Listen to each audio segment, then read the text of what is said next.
Once upon a time, there was a young woman who everyone laughed at just because of her forehead.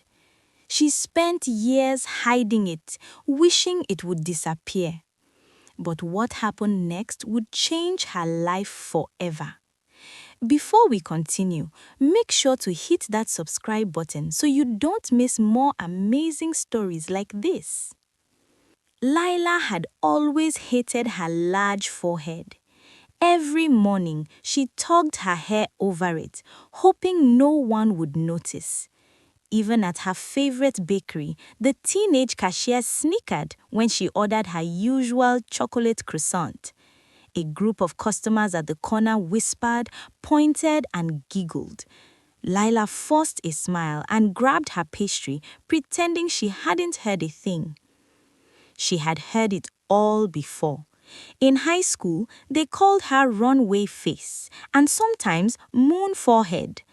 At home, she would stare in the mirror, her hands covering the top of her head, wishing she could shrink it somehow.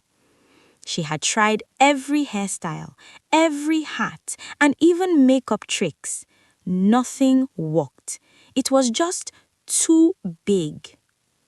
One evening, seeking distraction, Lila opened her grandmother's attic chest. Inside, she found a small, ornate silver mirror she'd never noticed before. Curious, she held it up. The attic lights flickered, then went out completely. When she blinked, she was no longer in her cramped apartment. Lila found herself sitting on a grassy hill under a brilliant blue sky. Rolling meadows stretched as far as she could see, and people in long flowing robes walked past, carrying baskets and bundles of flowers. She touched her head. Her hair was pinned back, her forehead completely visible, and her heart pounded.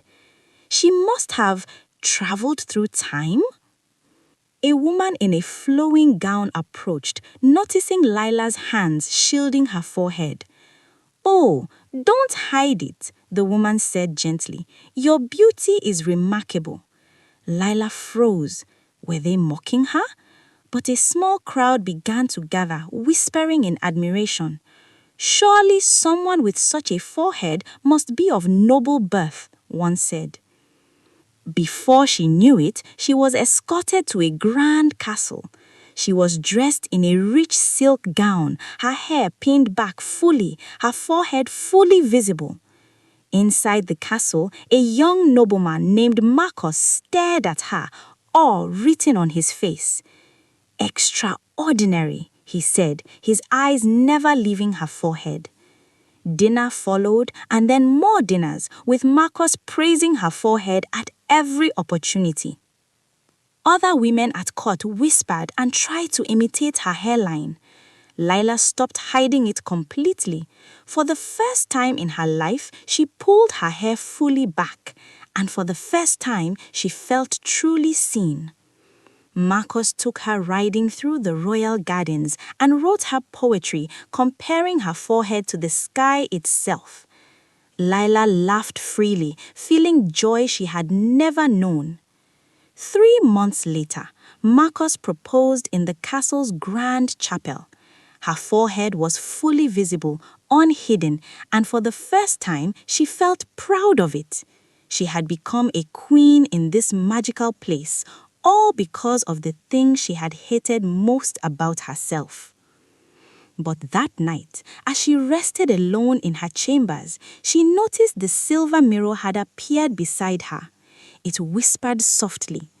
She realized her adventure had been a gift, but not her real life.